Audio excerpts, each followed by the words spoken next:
The flies came first, a low, angry cloud that rose from the press of bodies in the throne room and drifted lazily toward Daenerys Targaryen's face. She fought the urge to swat at them. A queen does not flinch from flies, she told herself. She kept her fingers tight on the carved arms of the seat that had once belonged to a slaver king, now draped with the banners of a conqueror who still did not feel like a queen. "And when we refuse, they blockade our well," the petitioner was saying. His Ghiskery was thick with the cadence of the low streets. "My sons cannot work, my daughters cannot sell, and the master's men stand in the alleys with clubs. They say the queen will not protect those who do not pay." Missandei translated softly beside her, but Daenerys barely needed the words. She had heard this story in 100 shapes, on 100 tongues, every day for months. The names changed, the streets changed, the cruelty did not. "Who?" Daenerys asked. "Which men? Which houses?" The freedmen shuffled, eyes dropping. "They say they are no one's men, my queen. They wear no colors. But we know whose wine they drink." More laughter from the back of the hall, quickly stifled when Grey Worm's gaze swung toward the sound. The commander of her Unsullied stood like a spear carved from stone, hands behind his back, the point of his helmet catching the light. Daenerys took a slow breath. "Your sons," she said. "Bring them to the barracks by the river. Tell the captain there the queen has need of strong arms. They will be fed and armed, and no man will ever make them kneel again. As for these cowards," she let the word fall cold, "I will send my own men to these alleys. If they hide their colors, I will strip the paint from their doors. Missandei, take down the name of this street." "Yes, your grace," Missandei murmured, ink scratching on parchment. The freedman dropped to his knees so fast his teeth clicked. "My queen, my life is yours. My sons' lives are yours." They already are, Daenerys thought, but she made herself smile and gesture for him to rise. When he had backed from the hall, another supplicant was pushed forward, this one a woman with a veil drawn high over her face. Daenerys tensed. The last veiled woman to step before her had brought a child's withered corpse and a story of Dragonfire. The woman sank to her knees and tore the veil away. Her cheeks were hollow, but her eyes burned. "You freed my husband from the pits," she said, voice shaking. "You gave him coin and called him brother. 2 weeks passed. They found him in a sewer with a spear in his belly. The sons of the Harpy slit his throat. They wear masks again in the night." The hall stirred. Fear, anger, the restless shifting of too many people packed into too small a space. Daenerys felt it under her skin like the prickle before a lightning strike. Ser Barristan cleared his throat softly from his place at the foot of the steps, white cloak falling in clean lines. "Your grace," he murmured. "We might. I know what we might," Daenerys snapped, more sharply than she intended. The woman flinched. Daenerys forced herself to soften her tone. "I am sorry for your husband. Tell me his name, that I may remember it." "Marga Zolaz," the woman choked. "He said he was your man." "He was," Daenerys said. "Every dead man in this city is my man. Every dead child, mine. He died for the world we are building. I will not let the sons of the Harpy have this city back. I swear it to you on my blood." She felt their eyes on her. Freedmen, former masters, mercenaries, priests, waiting to see if the Dragon Queen's oaths meant anything at all. The weight of their hope was heavier than any chain.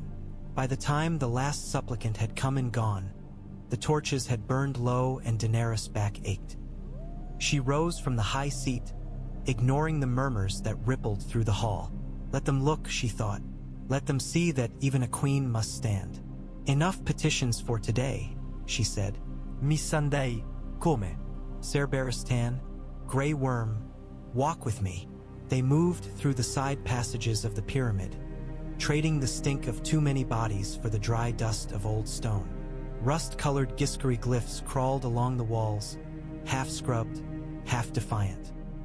Outside, the afternoon light had gone the color of old gold, throwing long shadows over the city of broken chains and unbroken grudges. They come to you for everything now, Ser Barristan said gently. Every quarrel over a well, every insult. No king in Westeros would. I am not a king in Westeros, Daenerys cut in. I am a foreign girl squatting in a dead city while the world waits for me to fall. If I send them away, what will they say in the wine shops? That the breaker of chains cannot be bothered to hear how the chains still rattle. Missandei said, the people love you, your grace, but they are afraid. They hear rumors of Yunkai and Astapor hiring new sellswords, of Qarth sending ships to tighten the blockade.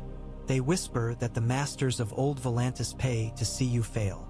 Daenerys listened to the soft slap of her sandals on the stone. Somewhere above, a roar rolled through the pyramid, deep as thunder. For a heartbeat, the floor seemed to tremble. Drogon, she thought. Always Drogon. They climbed toward the upper terraces, where the air smelled of hot brick and distant sea instead of sweat. The city spread out below. Flat roofs, smoking chimneys, the faint thread of the Skahazaden cutting through the dust.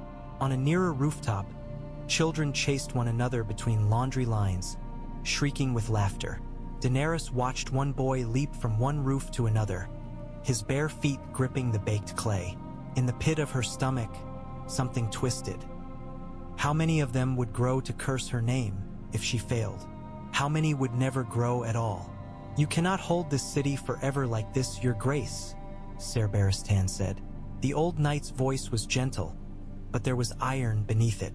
You fight the sons of the Harpy in the alleys, the slavers at your gates, the great houses of Essos in their counting rooms. All of them at once. Grey Worm said, the Unsullied are strong.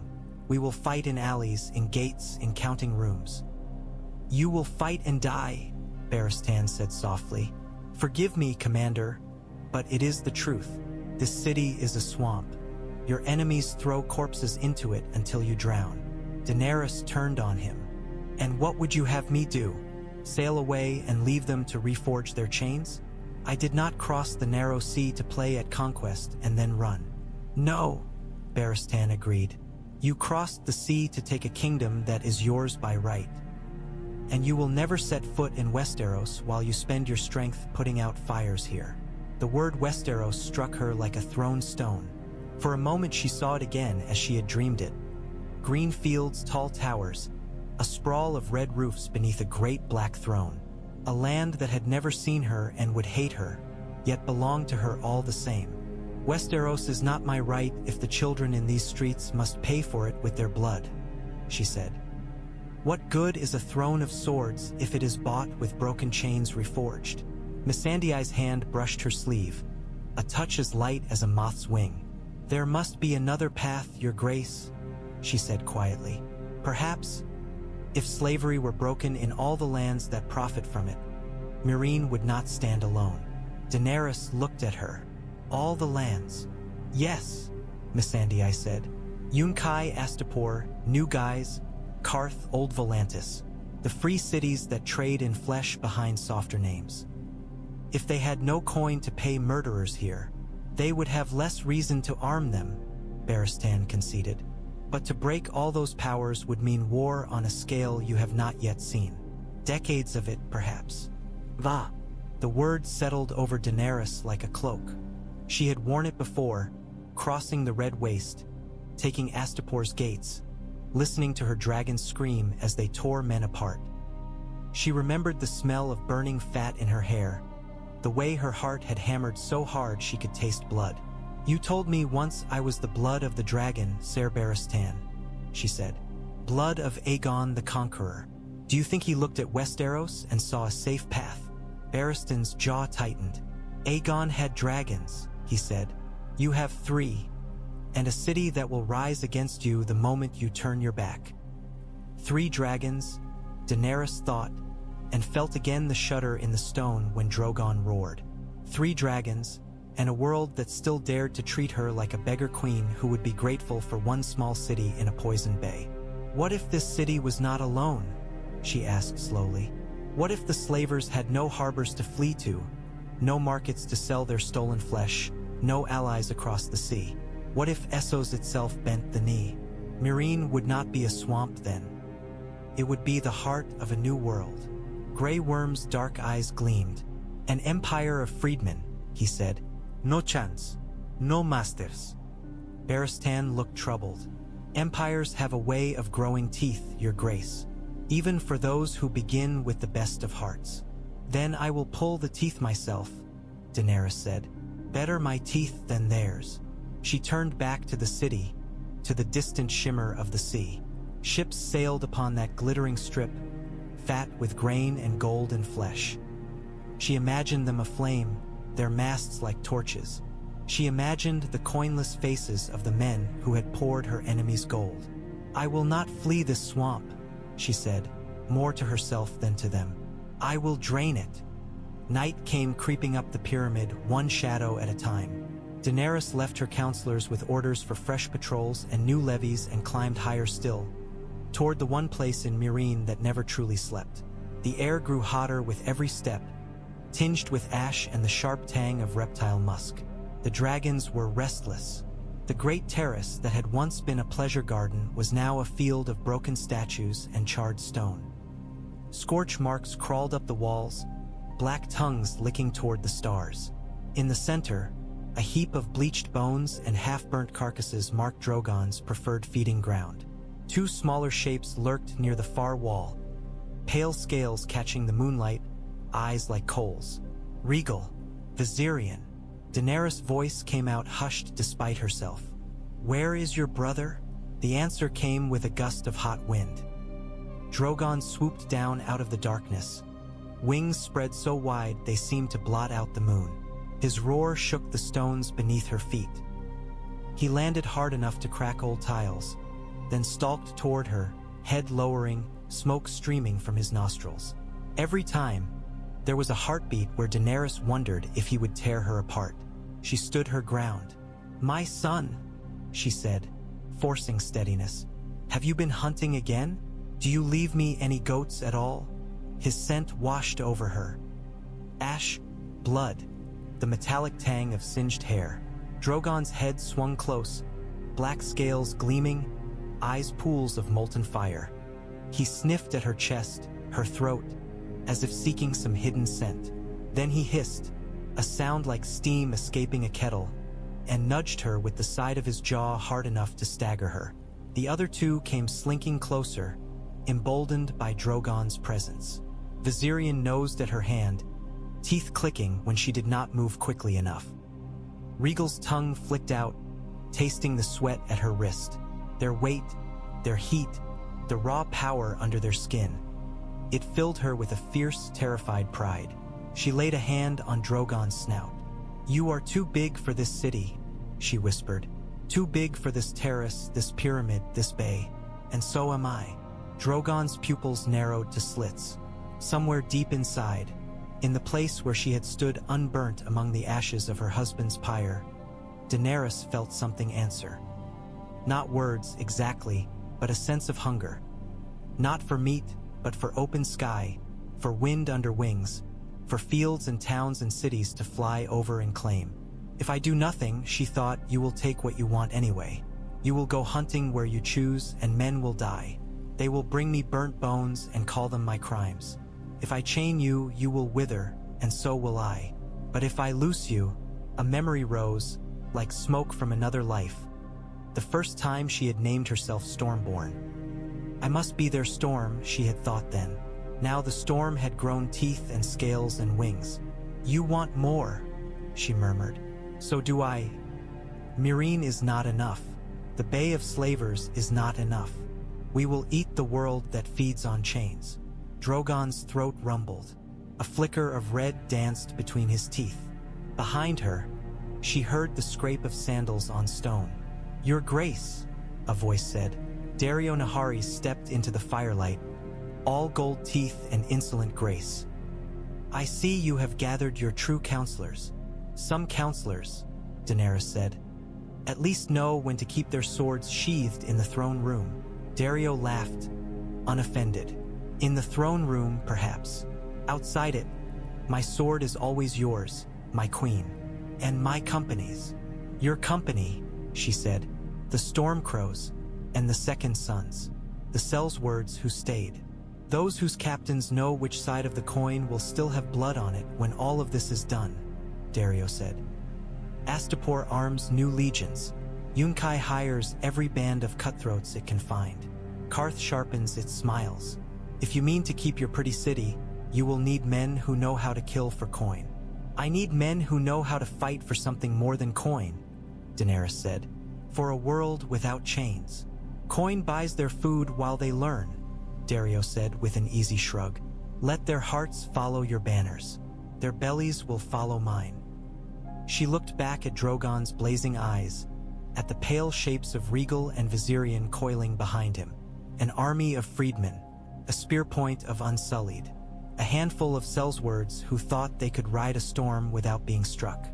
Dario, she said, if I lead this army beyond the bay, if I march on the cities that have never known my name except as a curse, will your stormcrows fly with me?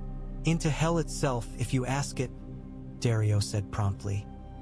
Though I would prefer somewhere with better wine. Essos has wine, Daenerys said, and blood, and chains that need breaking. She stroked Drogon's snout one last time, feeling the heat of him sear her palm. Tomorrow, she said, we call a council. Bring your mapmakers and your liars. If we are to march, I will know every road. The war council gathered in a chamber whose walls still bore the ghostly outlines of flayed slaves. Daenerys had ordered the skins taken down long ago, but the plaster beneath remembered. Braziers burned in the corners, throwing a jittering light over the map spread on the table. The eastern half of the known world, from the Jade Sea to the Narrow. Skahaz Mo Kandak, his face half hidden behind his brazen harpy mask, tapped a sharp nail against the coastline. Yunkai is fat and proud, he said. Its walls are high but old, its masters rich but soft. With your dragons, magnificence, we could take it in a month. Yunkai alone will not end this, Barristan said. If you break one link in a chain, they will hammer it back together. They must be shattered all at once. Astapor is a corpse that does not know it is dead, Skahaz said. The Butcher King rules a city of corpses. That will fall the moment we push. And beyond them? Missandei asked. Her eyes flicked across the map, following the painted lines of coasts and rivers. New guys, Qarth, and Volantis, Dario put in. He leaned over the table, his fingers leaving smears of grease on the parchment. Do not forget the elephant in the room, my sweet queen, or rather, the tiger. The old blood of Valyria sits in its black walls, Barristan said. They will not bend easily. Their fleets could choke this bay shut, if they dared. They already dare, Skahaz snorted. They send gold to your enemies, men, ships.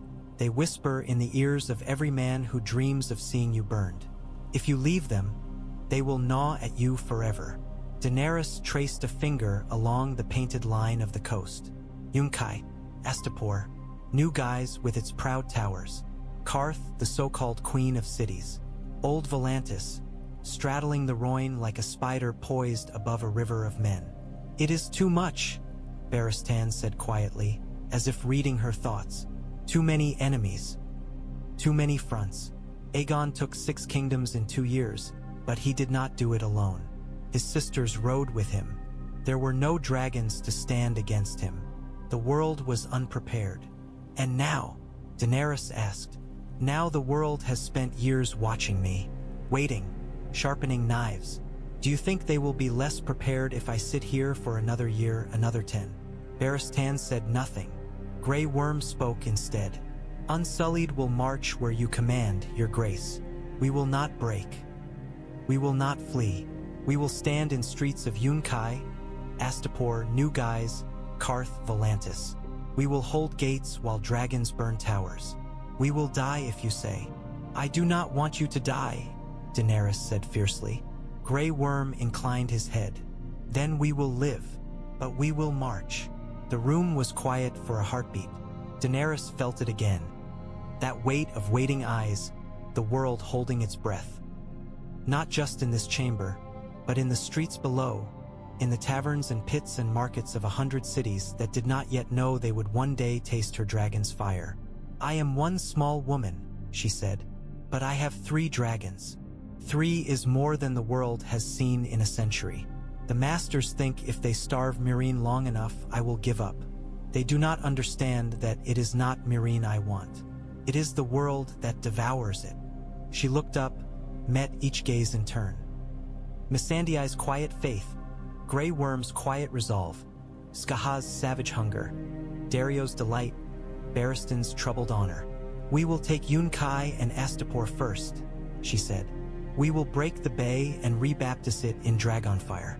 We will turn Slaver's Bay into the Bay of Dragons. From there, we will move along the coast, city by city, harbor by harbor, chain by chain. And if the free cities move against you?" Barristan asked. "Then they will find Essos is not what they remember," Daenerys said. "Free men and women will stand where slaves once stood. They will fight, and if they do not, my dragons will." Skaha's eyes glittered behind his mask. "The Shave Pate will see to it that the sons of Harpies are trampled under dragon claws," he said. "You have but to give the word, magnificence." "The word," Daenerys said, "is go." Dawn found Meereen already stirring.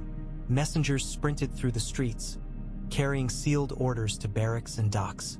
The great bronze gates of the city swung open to admit streams of people.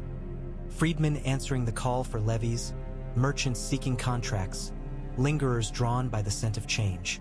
In the great square before the pyramid, Daenerys watched as lines of men and women formed under the barked commands of her officers. Some wore scraps of old uniforms, torn house colors, the cast-off armor of dead masters. Others stood bare-chested, gripping spears that shone with fresh polish. Their faces were a patchwork of scars and hopes. A standard rose above them, a black dragon on a field of pale smoke. It rippled in the morning breeze, catching the light. "They are many," Missandei said softly by her side. "Many more than when you took this city the first time. They have more to lose now," Daenerys said, "and more to win." She walked among them, letting them see her not as a distant figure on a balcony, but as a woman of flesh and blood. They knelt as she passed, some pressing their brows to the dust, others simply staring with wide, unbelieving eyes. "You are not slaves," she told one line of men, her voice carrying across the square. "Not anymore. When you march, you do not march because a master holds a whip. You march because you choose to. If you would stay, stay. No man here will force you. But know this, if we do nothing, the men who sold your children once will sell them again. If we stand for all who have no one to stand for them." A murmur rippled through the ranks. Some hands tightened on spear shafts. No one stepped back. Grey Worm moved among his own, inspecting the ranks of Unsullied. They stood with their spears grounded, eyes ahead, as still as statues. Yet Daenerys knew each one of them had a name now, a scrap of history that did not begin and end with the crack of a whip. At the docks, carpenters shouted and cursed as they reinforced hulls, widened decks, lashed ballistae in place. Astapor's red banners had been torn down long ago. Now men painted new sigils. The 3-headed dragon, coiling in fresh black paint. Aegon built his empire with 3 dragons and the ships of men who feared him, Daario said, watching the work with an amused eye. "You will have 3 dragons and the ships of men who love you. It seems an improvement." "Love is cheaper than fear," Daenerys said. "It must be, or I have been a fool all this time." Daario grinned. "Oh, love is never cheap, my queen, but it pays better." The city buzzed around them.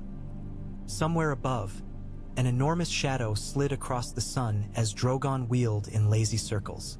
The people pointed, cried out, fell to their knees or shouted oaths to gods old and new. Daenerys watched him, her heart beating in time with the slow beat of his wings. She remembered another sky, another crowd, another pyre. She remembered the moment the world had broken open and 3 small creatures had crawled from the ashes to fix their hot, blind eyes on her. "This is the day we begin again," she thought. "Not as a queen of one city, but as the storm that will roll across this continent. As if in answer, Drogon roared, a long, exultant sound that rolled over Meereen like thunder. Regal and Valyrian took it up, answering from their perches on the pyramid. The stone beneath her feet vibrated. Missandei pressed a hand to her heart. "The people will not forget this day," she murmured. "Nor will our enemies," Daenerys thought. They left Meereen under a pall of dust and song. Drums pounded on the city walls as the host of the broken chains marched out, spears glinting, banners streaming. Women leaned from balconies to throw down garlands.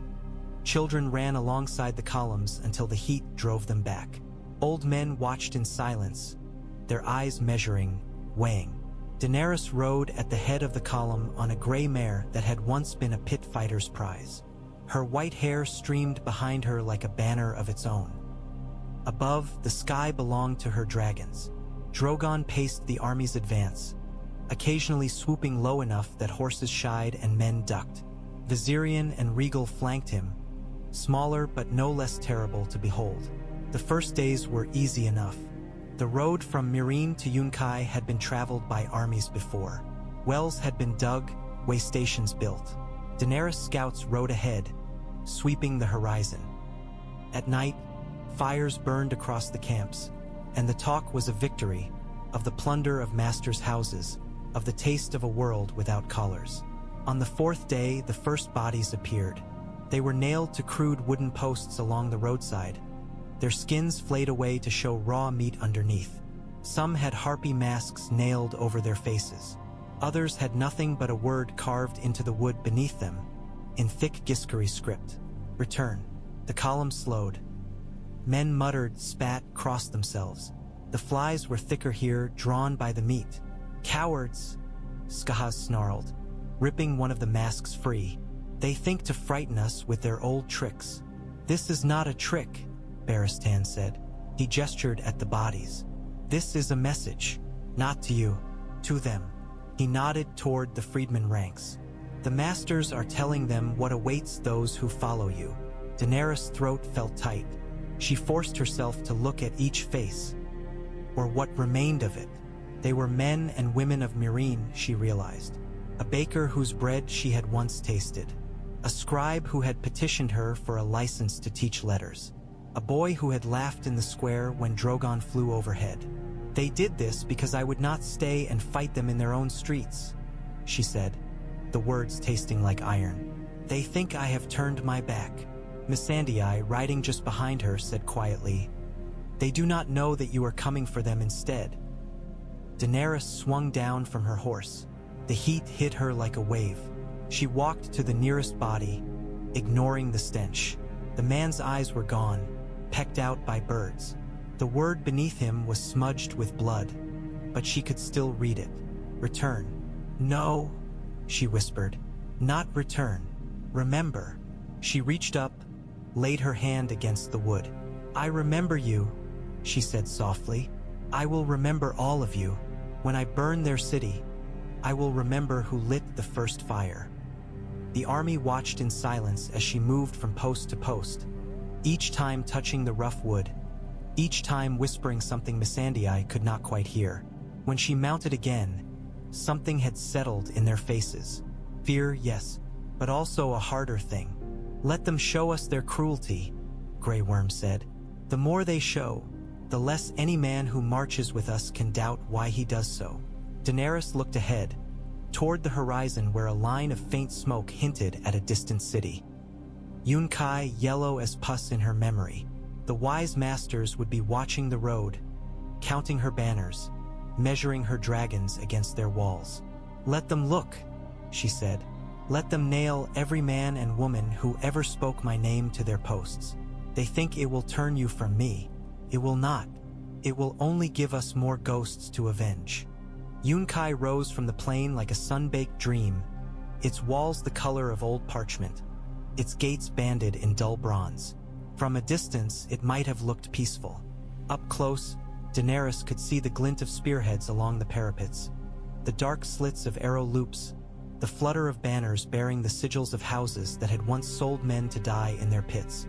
They had learned from Meereen. The fields around the city were stripped bare, wells poisoned, irrigation ditches broken. No shelter, no cover. Any army that dared approach would be visible for miles. "Let them see," Daenerys said. "We will not come creeping like thieves." The host of the broken chains spread itself across the plain, a dark crescent that slowly tightened around the yellow city. Drums beat, low and steady. War horns answered from the walls. "Envoys are riding out," Barristan observed. "They have not forgotten your dragons." Daenerys watched the small knot of riders picking their way toward her lines. Their banners moved stiffly in the hot breeze, gold medallions on yellow silk. "Let them speak," she said. "Missandei with me. Grey Worm, hold the line. If they have archers hidden among their escort, I want them dead before they can draw." The envoys dismounted well out of bowshot, as if they too remembered how quickly a negotiation could turn to slaughter. The leader stepped forward, a fat man in a robe crusted with jewels, his hair oiled and curled. "Daenerys Stormborn," he called, "breaker of chains, mother of dragons. The wise masters of Yunkai bid you welcome." Missandei translated, though Daenerys understood his Valyrian well enough. The man spoke the slaver's tongue like a man who believed the words themselves were gold. "Ask him," Daenerys said, "if the wise masters bid the corpses on the road welcome as well." When Missandei's words reached him, the envoy's smile twitched. "War is an ugly business," he said. "Mendi, but we need not add to the tally today. The wise masters offer peace. They will resume trade in grain and goods. They will pay gold. All they ask in return is that you withdraw your army and recognize their rights over their own property." "Property," Daenerys repeated. "You mean people." The man spread his hands. "Property is property, Dragon Queen. Yunkai cannot be Yunkai without slaves, just as Meereen cannot be Meereen without. Meereen is Meereen without slaves." Daenerys cut in. "It is better without slaves." "A matter of opinion," the envoy said smoothly. "You have your city, let us have ours. If you leave us be, we will call back those who trouble your rule. We will see to it that no gold flows to your enemies. You will have peace in your bay, all for the price of closing your eyes to what happens beyond it." Daenerys thought of the flayed bodies on the road, of the woman in the veil with tears on her face, of the petitions, the flies, the endless stories of men who thought other lives were numbers on a ledger. "Tell him," she said to Missandei, "that I was sold once, that my body was property to be traded, my womb a coin. Tell him I have seen what men like him do with their rights over other people's lives." Missandei's voice was cool and clear. The envoy's smile faded as her words flowed over him. "And tell him this," Daenerys went on. "No city that calls men property will be allowed to stand while I have dragons. Yunkai will be free, or it will burn." The envoy's face tightened, the courtesy draining away. "We have hired Unsullied of our own," he said. "We have elephants and walls and ships. You are far from your city. If you burn our slaves, you burn their children. Their blood will be on your hands." "Their blood is already on yours," Daenerys said. "You use it to grease your wheels. I come to break them." She turned her horse without waiting for a reply. Behind her, she heard a sputter of anger, the clatter of hastily mounted riders. "Will they fight?" Barristan asked. "Yes," she said. "They cannot imagine a world where they do not." The first stones from Yunkai's engines fell short, kicking up plumes of dust before Daenerys' lines. The second volley came closer. A third smashed into the front ranks of her levies, shattering bones and scattering men with brutal indifference. The world narrowed to heat and noise and movement. Daenerys rode along the line, shouting orders that were half words, half instinct. "Shields up, close the ranks, Unsullied, forward." Grey Worm moved like the point of a spear, his men flowing around him. The Unsullied raised their shields, forming a wall that caught the next wave of stones with grunts and curses but did not break. Behind them, freedmen pressed close, some pale with fear, others flushed with the terrible joy of finally facing the men who had owned them. "Bring the ballisti," Skahaz roared. "I want their walls bristling like a hedgehog." The siege engines creaked forward, dragged by sweating teams. Men cranked them back, loaded great iron-headed bolts, sighted on the shapes along the parapets.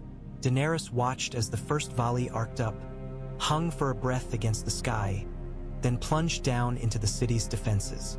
A scatter of figures fell from the walls like broken dolls. Still, it was not enough. For every man they killed, 100 more waited inside that yellow shell. For every stone the Unsullied took on their shields, another would follow. This is what they want, she thought. For me to grind my army to dust against their walls, to bleed on their stones until I must turn back or die here. She looked up. Drogon was a dark shape circling high above, wings catching the sun. Regal and Valyrian wheeled near him, smaller shadows dancing in his wake. They had been restless since dawn, sensing her agitation. She took a breath. "Ser Barristan," she said. "Hold the center. Grey Worm, keep the line tight. I am going to remind them why they fear me. Your Grace." Barristan began, but she was already riding away, spurring the gray mare toward the hill where the dragons waited. The world tilted as she climbed onto Drogon's back. His scales rasped under her thighs, hot and smooth. He shifted, beating his wings once, twice, raising a storm of dust that sent men staggering. Valyrian and Regal shrieked, eager. "Fly," Daenerys whispered, and they did. The air knifed past her, hot and dry.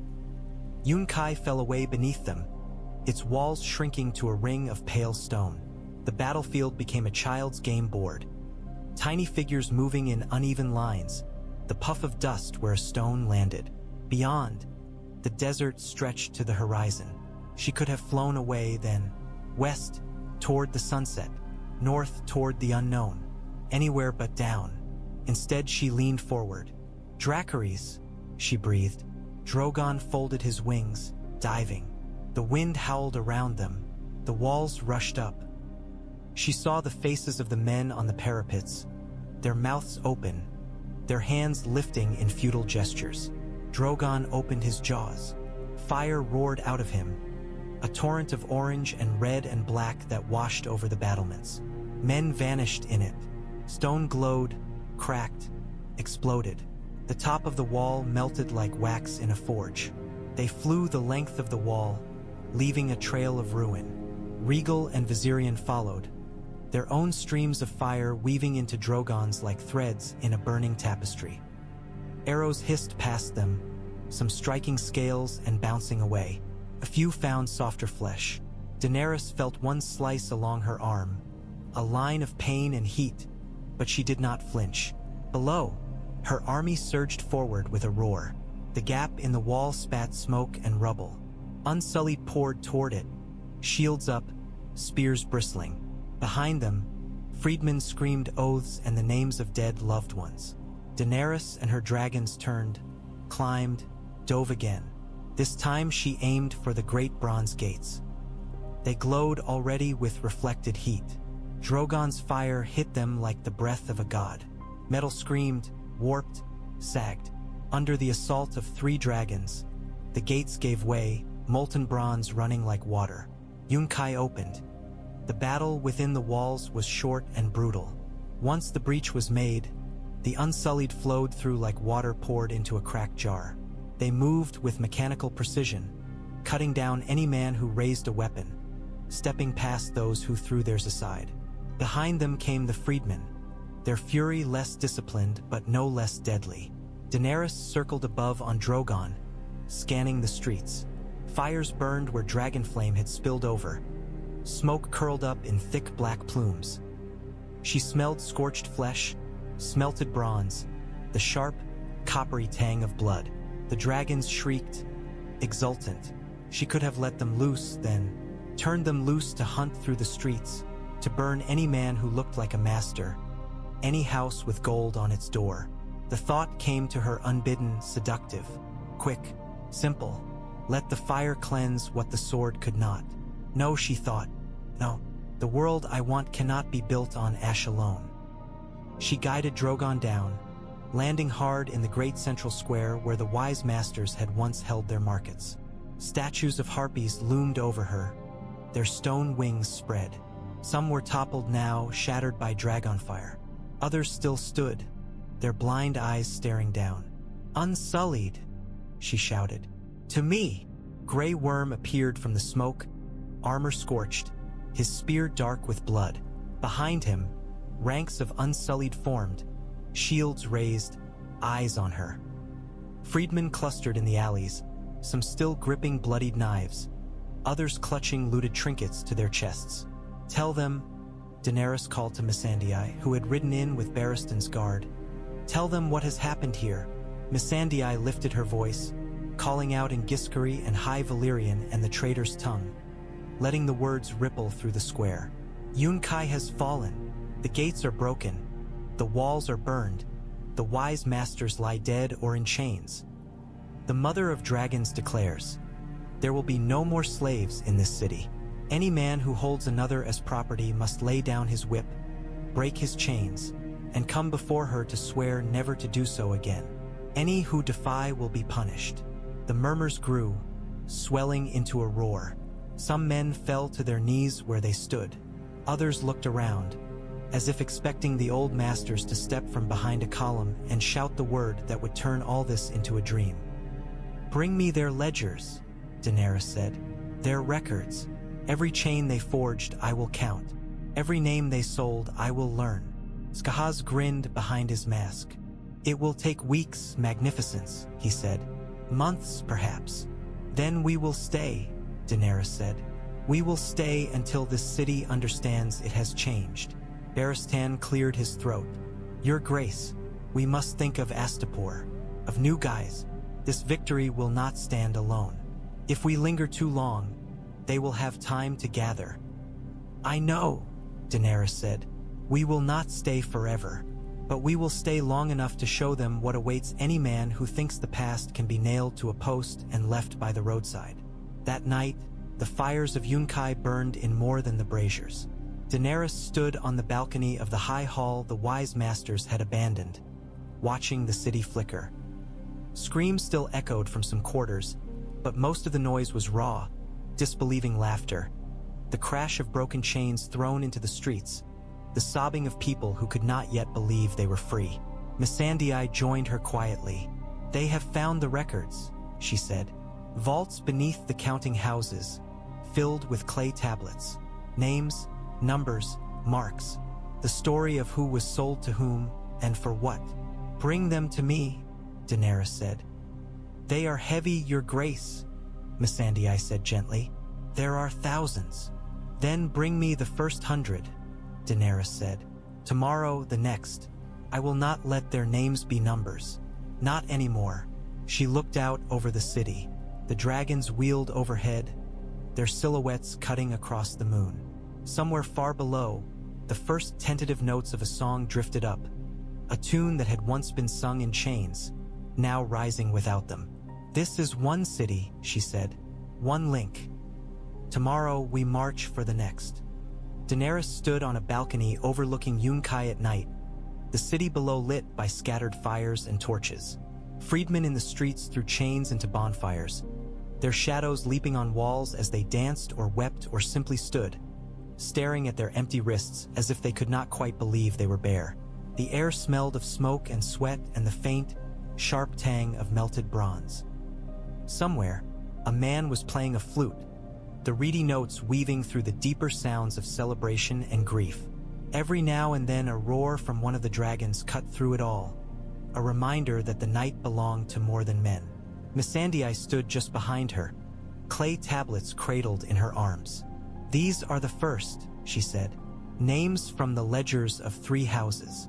Men sold from this city to others, or brought here to be sold on." Daenerys took one of the tablets. The baked clay was rough under her fingers, the incised marks neat and pitiless. "Read them," she said.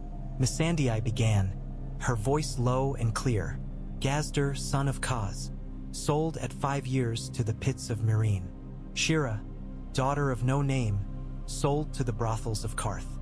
Pono, rider of no Khalasar, captured on the road and sold as a house guard in Astapor. The list went on. Names and numbers, prices and destinations. Daenerys listened, each name a tiny weight settling somewhere in her chest. "At this rate, we will be reading for years," she said when Missandei paused. "Yes," Missandei agreed, "but the alternative is to leave them numbers." Daenerys closed her eyes for a moment. In the darkness behind her lids, she saw the obsidian tablet in Astapor's vault, the carving of old Valyrian glyphs. Hearts of fire, clutched in stone. Second brood, blood broken and remade. "The masters wrote their stories in ledgers," she said. "I will write mine in fire. Not just here, but across this continent. They will know that for every name they tried to turn into a number, there is a dragon above their heads remembering it." She opened her eyes. The dragons were out there, somewhere above the city's smoke. She could feel them, a threefold presence at the edge of her thoughts. Drogon's heat, Rhaegal's restless energy, Viserion's sharp curiosity. "Tomorrow we ride for Astapor," she said. "The bay is not cleansed yet. When it is, we will give it a new name." Missandei nodded. "And after the bay?" "After the bay," Daenerys said, "we follow the coin wherever it runs. To Ghis, to Qarth, to Volantis, to every city that thinks it can profit from chains while I have dragons to melt them." Below, someone threw a whip onto a bonfire. The leather curled and blackened, the wooden handle catching flame last of all. "The world will not change willingly," she murmured, "so we will change it for them." The tune of the flute rose, thin and defiant, and the dragon's silhouettes crossed the face of the moon like omens. Astapor stank long before they saw its walls. The wind brought it to them first, a sour reek of rotting meat and unwashed fear, the fader of a city that had been left to rot in its own cruelty. The red bricks of its towers loomed at last through a haze of heat, squat and looming, like old wounds that had never healed. "They said it was ruled by a butcher king now," Dario remarked, shading his eyes with one hand. "I thought they meant it poetically, but that smell." "It is blood," Grey Worm said. His jaw was tight. Old blood, not cleaned. Daenerys felt the mare tense beneath her. She kept her gaze steady on the city. Astapor had been where she had first named herself Breaker of Chains, where she had bought an army with a word and paid for it with fire. She had thought then that the work was done. One city freed, a promise made. Now she saw what happened to promises left unguarded. The gates stood half open, the great harpy above them cracked but still clinging to its perch. No disciplined ranks of unsullied waited on the walls now. Instead, she glimpsed ragged men in mismatched armor, waving spears as if to impress one another more than deter an enemy. From within came the distant sound of screaming. "Scouts report fighting in the streets," Barristan said. "Different factions. The Butcher King, his rivals, gangs who call themselves brotherhoods. Your name is a curse and a banner both. The men you freed, and their children, now die for it." The words tasted like ashes. "Because I left," Daenerys said. "Because you could not stay," Barristan corrected gently. "No more than you can stay in Yunkai forever. You have one body, one mind. You cannot be everywhere at once." "But I can send my will," she said. "My laws, my men." "Laws are only words on clay," Skahaz said from under his mask. "Men break words when they are hungry, or afraid." "Then we will show them a law that cannot be broken," Daenerys said. She raised her hand. The column shuddered to a halt behind her. Dust settled slowly on armor and skin. She looked up. Drogon had grown again since Meereen. He seemed always to be growing, as if the skies themselves fed him. His shadow slid over the plain, vast and unmistakable. Rhaegal and Viserion flew some distance behind, still smaller, their cries thinner. They wheeled now, sensing her thoughts, drawing nearer. "This is where it began," she murmured. "Astapor, the first chain I broke. The first time I used Dragonfire as more than a threat." She thought of the good masters shrieking as their slaves turned on them, of the smell of charred silk and scorched flesh. We will not leave it to rot again. She nudged the mare forward. Parley first, she said. If there is any man left inside that city who remembers why they called me Mysa, let him speak. If not, her fingers tightened on the reins. The Butcher King will learn what his own trade feels like. The air inside the walls was thicker, the heat trapped between narrow streets and leaning buildings. Flies swarmed in clouds. Dogs slunk along the gutters, ribs showing beneath mangy fur. Nosing at bodies they were too cowed to touch while armed men still walked. They rode past a plaza where once she had stood, holding a whip in one hand and a dragon in the other. Now the marble was cracked and stained. The podium where Krasny's Emo Naklas had preened sat empty, its gilt peeling. Someone had hung a crude wooden throne there instead, its arms spiked with knives, its seat dark with old stains. A headless corpse sprawled at its foot, a crown of butchered pig's ears nailed to its chest. Is that? Missandei began. The Butcher King, Skahaz said almost cheerfully. Or the last one, at least. They kill their kings often here, it seems. An improvement of sorts. Daenerys slid from her saddle. The heat hit her like a fist, the smell worse down here among the bodies. She walked toward the throne, the soles of her boots sticking slightly where blood had dried and lifted again. Who rules you now? She asked the gathered onlookers. They shifted, wary. Some wore scraps of Astapori colors. Others had strips of red cloth tied around their arms, as if claiming the bricks themselves as sigil. A boy with a shaved head and a scar on his cheek stepped forward. No one rules, he said. We are all free men. Free to do what? Daenerys asked softly. To slaughter one another in the streets? To let children starve while you argue over whose knife is sharper? A murmur ran through the crowd. The boy flushed. When the good masters fled, they took everything, he said. Food, coin. The unsullied you gave us were half sold, half killed. Those who remained turned their spears for whoever offered them most. There was nothing left, so we took what we could. From each other. From anyone. You took their place, Daenerys said. You learned the lesson they taught too well. He met her eyes with a defiance that would have done a prince credit. What were we to do? He demanded. You freed us and left. The world did not change. Only the names of the men with whips. The words twisted like a knife under her ribs because they were true. Missandei's voice, low in her ear. He speaks as many would, your grace, if given the courage. They do not know what to do with their freedom. No one has ever shown them. Daenerys looked at the headless corpse, the knife thrown, the hollow faces. She thought of the ledgers in Yunkai, the clay tablets heavy with names. Freedom had been a word she had shouted from horseback, a banner she had raised, a promise she had believed would carry its own meaning. But words alone did not feed men or teach them how to live. Bring me the leaders, she said. Whoever has men who follow them, whoever calls himself captain or king or brother, bring them to me here. Skahaz gave a sharp bow. With pleasure, magnificence. And send word to Grey Worm, she added. I want unsullied at every gate and crossroad. No man draws a sword in this city without my leave. Not today. They came as summoned predators do, drawn less by respect than curiosity and the scent of new meat. Men with knives in their belts and scars on their faces. Women with hard eyes and hands like knots of rope.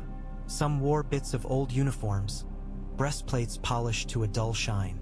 Others flaunted trophies, rings taken from dead fingers, broken whips knotted at their waists. Daenerys stood in the shadow of the knife throne. Drogon crouched on the cracked marble behind her. His presence was a weight more tangible than any stone. The gang leader's bravado faltered when they saw him. One man's hand, reaching casually for his sword hilt, froze midway. You know who I am, she said. She did not shout. Her voice did not need to carry far. The silence did the work. You know what I did here once. You freed us, said a woman with a ragged red cloak and a tattoo of a broken chain around her throat. Then you sailed away. I did, Daenerys said. And I see what grew in the place I left empty. A butcher instead of a master. Knives in every hand. Children starving while you argue over whose corner of the street belongs to whom. We earned these streets with blood, another man growled. We fought the good masters when you were gone. And then you learned to love their houses, Daenerys said.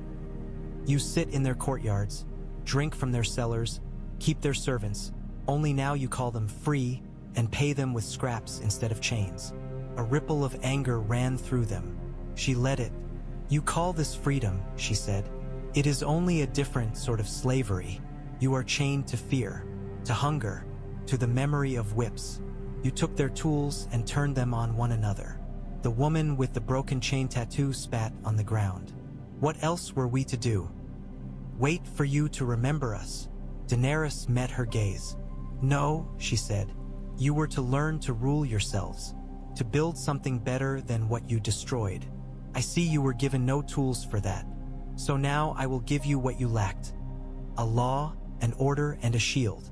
Skahaz snorted softly behind his mask but said nothing. You have two choices, Daenerys said to the gathered captains. Lay down your arms. Swear yourselves to the laws I bring. No man to own another, food and work shared by need, not by whip, and help me build a new Astapor.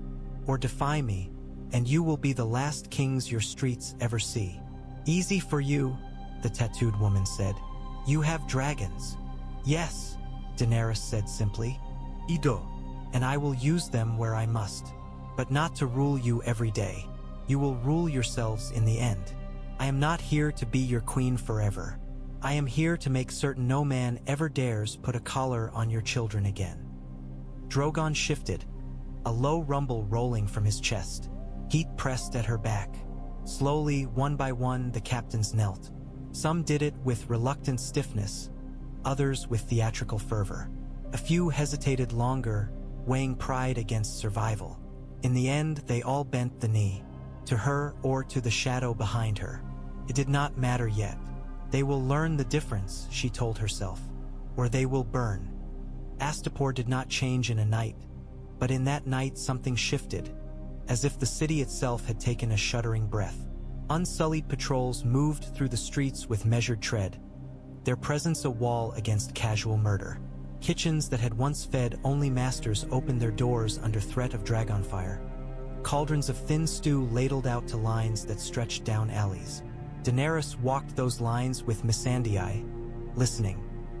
The freedmen were thinner here than in Meereen, their faces sharper, their eyes more suspicious. They had been promised much before. They had been disappointed. They think you will sail away again, Missandei murmured after one such circuit. They think this is a show, a storm that will pass. Then we will show them the rain can feed as well as drown, Daenerys said.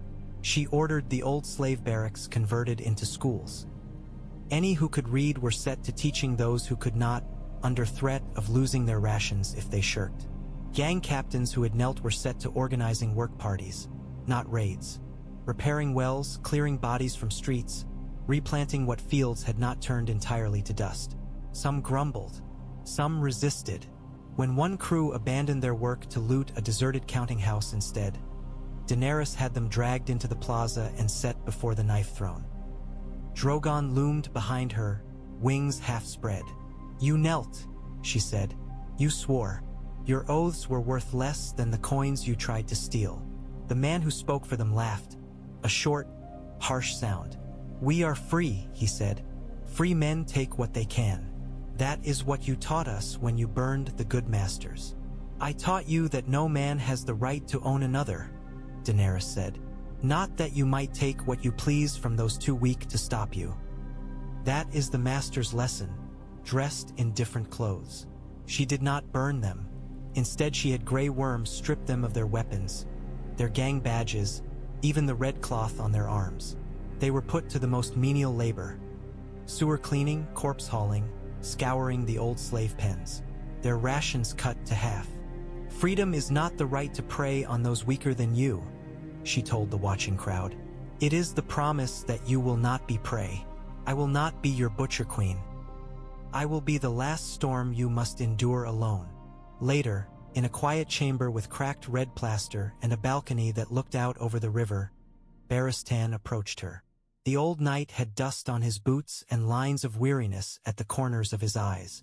"You cannot stay," he said. "Not long enough to mend every crack, soothe every wound. Already messages pile up from Yunkai, from Meereen. Your absence is a weakness your enemies will prod until it bleeds." Daenerys leaned on the balcony rail, watching the slow brown coil of the river. A faint breeze teased her hair. In the distance, Regal and Valyrian chased each other above the rooftops, their shrieks mingling with the city's murmurs. "I know," she said. "We will leave a council, garrisons, men and women who understand what we are building. But we will not abandon them without a scaffold for their freedom this time." "And after Astapor?" Barristan asked. "New guys? Qarth?" "All of them," Daenerys said. "The bay will not be Slavers' Bay any longer. They named it the Bay of Dragons at dawn." The ships lay at anchor like a forest of masts, their hulls a motley collection of reclaimed merchantmen, refitted slavers, and new-built cogs from Meereen's shipyards. Banners snapped from their rigging. The three-headed dragon of House Targaryen, the sigils of freedmen brotherhoods, the plain cloth of those who had never had a banner before and did not know what to paint on it yet. On the strand between Astapor and the sea, Daenerys stood barefoot, her toes digging into wet sand. The waves lapped at the remnants of old slave quays, worn stone blocks jutting like broken teeth. Behind her, a crowd of thousands had gathered. Astapori, Meereenese, Yunkish, men and women whose lives had once been bought and sold on these very stones. Missandei stepped forward, the parchment in her hands trembling slightly despite her calm face. "The decree, your grace," she said. Daenerys took it. The words had been worked and reworked through long nights, argued over with Skahaz and Barristan, shaped by Missandei's careful pen. They were simple in the end. She unrolled the parchment and read, her voice carrying over the crash of waves. "From this day, the waters between Meereen, Yunkai, and Astapor shall no longer be called Slavers' Bay. The name of chains is struck off, and in its place a new name is written, the Bay of Dragons. No ship that trades in men may pass these waters without risking fire. No city upon these shores may claim the right to own a soul. Any who break this law will answer not only to the men and women they wrong, but to me, Daenerys Stormborn of House Targaryen, Mother of Dragons." The crowd murmured, the sound swelling like the sea. Some fell to their knees. Others raised fists, spears, or empty hands toward the sky. She lifted her gaze. Drogon came roaring over the fleet, his wings casting a vast shadow. Regal and Valyrian flanked him, pale and green ghosts against the brightening sky. At her gesture, 3 great braziers set along the shore were lit. Flames leapt high, their smoke curling upward. "Dracarys," she whispered. Fire answered fire. The dragons wheeled, then Dove loosing gouts of flame that kissed the tops of the braziers and turned their smoke black. The onlookers shouted, some in fear, more in a raw, fierce joy. "They will play this tale in taverns," Dario remarked from where he lounged a little behind her, boots dug into the sand. "The day the bay changed its name, the day the Dragon Queen burned the sea and wrote a new word upon it." "Let them," Daenerys said. "Words matter. Names matter. They are the bones of the world. We will break the old bones and set new ones." At the edge of the crowd, an old woman's cracked voice lifted in song. Others joined, hesitantly at first, then stronger. It was a work song, one Daenerys remembered hearing sung under the lash in Astapor's yards. Now it rose without the crack of whips to mark its rhythm. "The bay will remember," Missandei said quietly, "even when we sail far from it." "The bay will," Daenerys agreed. "The question is whether the cities beyond it will, too." In a vaulted chamber beneath Astapor's oldest counting house, they found the first hint of the secret. It began as a simple inventory. Skahaz, suspicious by nature and profession, insisted that every strong room be opened, every hidden vault searched. Some held nothing but moldering ledgers and bags of coin gone green with rust. Others concealed more interesting treasures. Chests of jewels, forbidden scrolls, caches of weapons. Daenerys came only when they told her of the stone. "Not just stone," Skahaz said, his eyes bright behind the slits of his mask.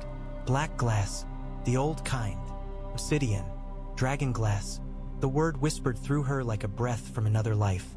From the stories her brother had told her of Valyria's crafts and the weapons that had once glimmered in Dragon Lord's hands. The chamber was cool, the air dry and stale. A single lantern painted everything in shades of amber.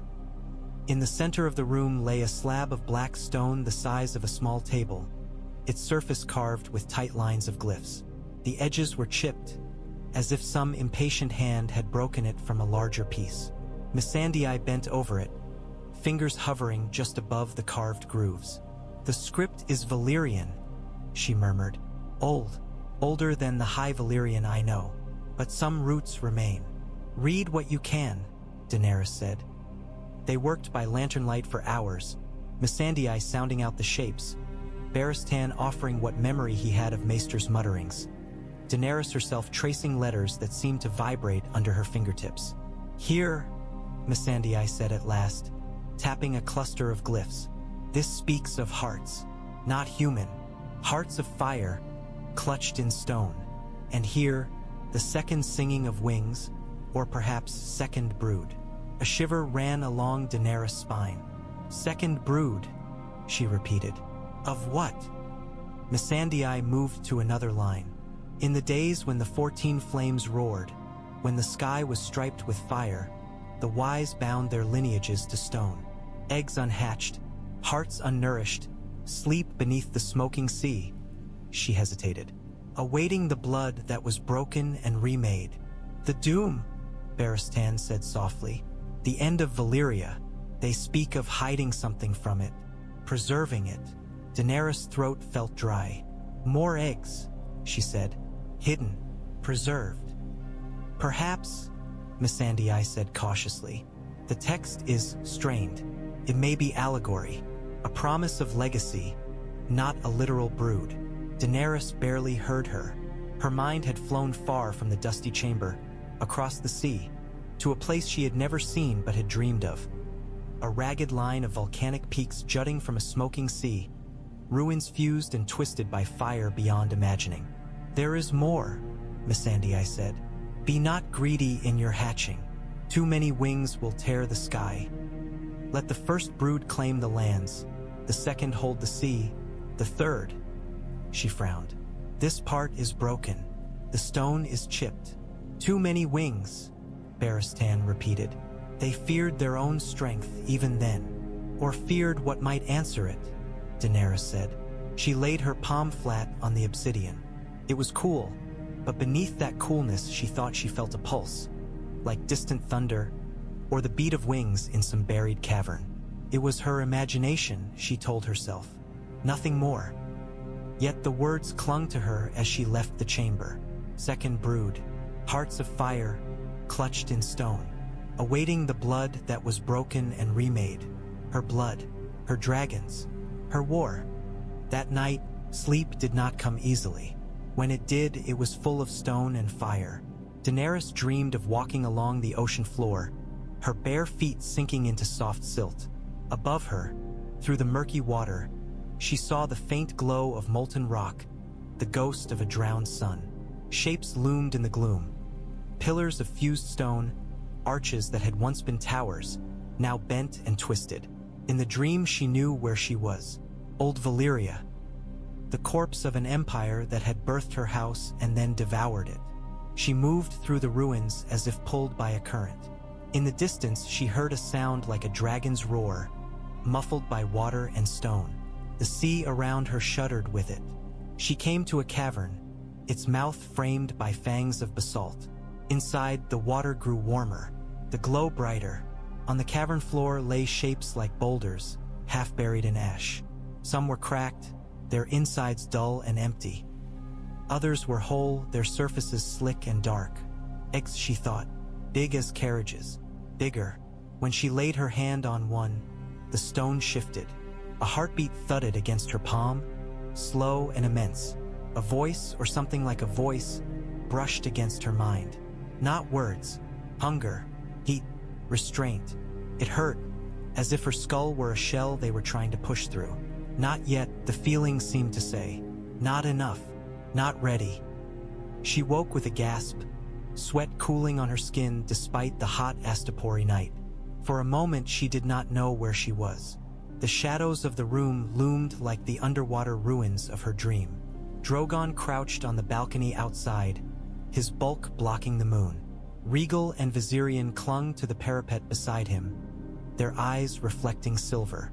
They watched her intently, as if they too had heard the heartbeat in the deep. "Did you dream it as well?" she whispered. Drogon's pupils narrowed.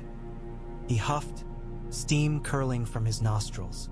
Not an answer, not in words, but something passed between them, a flicker of shared unease. For the first time, Daenerys felt not only her own dragons at the edge of her thoughts, but something further out. A presence heavy and distant, like a storm beyond the horizon. Too many wings will tear the sky, the obsidian tablet had warned. She rose and went to the balcony, letting Drogon's heat wash over her. The city sprawled below, lit by scattered fires. Somewhere a baby cried. Somewhere else, a man laughed, the sound edged with hysteria. "First the bay," she murmured. "Then the cities that ring it. Then the river. Then Volantis and the others beyond. One war at a time. And after that," the dream whispered, "after Essos bends its neck, what then? Do you wake what sleeps beneath the sea? Do you call more fire into a world already burning?" She did not have an answer. Not yet. The messenger from Qarth arrived 2 days later, his ship slipping into the newly named Bay of Dragons under a flag of truce, a pale hand on a field of green. He came ashore swaddled in silks, his beard braided with gold rings, his fingers heavy with jewels. Even outside his city, he carried its arrogance like a perfume. He bowed with elaborate flourish before Daenerys in the Astapori hall. "Daenerys Stormborn," he said in the thickly accented common tongue Qarthine merchants favored. "Breaker of chains, terror of slavers, the 13 of Qarth send greetings, and a question." "Ask," Daenerys said. She sat on a plain wooden chair, not the knife throne, with Missandei beside her and Grey Worm and Barristan standing to either side. Drogon dozed on the open roof beams above, one eye half open. "The caravans that once brought us grain and rare goods from these cities no longer come," the envoy said. "The ships that once sailed from this bay to our harbors bring no more slaves. Our coffers grow thin, our warehouses empty. Qarth is concerned." "Qarth was not concerned when these cities' people were stolen," Daenerys said. "When their children were packed into chains to be sold in your markets." The envoy smiled, a thin thing. "The world turns on trade, your grace. We did not invent the wheel. We only greased it. You poured blood into it," Daenerys said, "and called it oil. The 13 propose a compromise."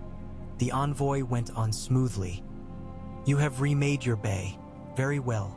We will not seek to restore the old arrangements. But Qarth must have labor. We must have spices and silks and fine crafts. Send us workers bound by contract, not chains. Let them pledge themselves for 10 years, 20. Let them be paid.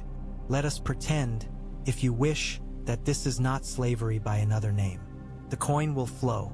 Your new councils in Meereen and Yunkai and Astapor will be grateful for the wealth." Missandei translated, though Daenerys had understood enough. The hall felt colder for a moment, despite the heat. "You would paint chains and call them bracelets," she said. "Words," the envoy said with a shrug. "If a man signs away his freedom willingly, who are you to forbid it? A man who signs under the threat of hunger is not willing," Daenerys said. "A woman who sells herself so her children may eat sells herself with a knife at her throat. You put the knife there when you bled these cities dry. Then you will have war with Qarth," the envoy said softly. "One way or another, we will not starve politely while you tear down the trade we built over centuries." Daenerys thought of the obsidian tablet, of sleeping hearts beneath the sea, of the dream of eggs larger than houses, waiting. Too many wings will tear the sky. I do not seek war with Qarth, she said, but I will not feed your markets with another generation of slaves. If you bring armed men to these waters, they will meet my dragons. If you bring ships to trade fairly, they will be welcomed. Choose. The envoy's eyes flicked up to where Drogon's shadow loomed. When he looked back, his smile was brittle. Qarth will consider your terms, he said. We are a patient city. Be as patient as you like, Daenerys said. The world will change whether Qarth approves or not.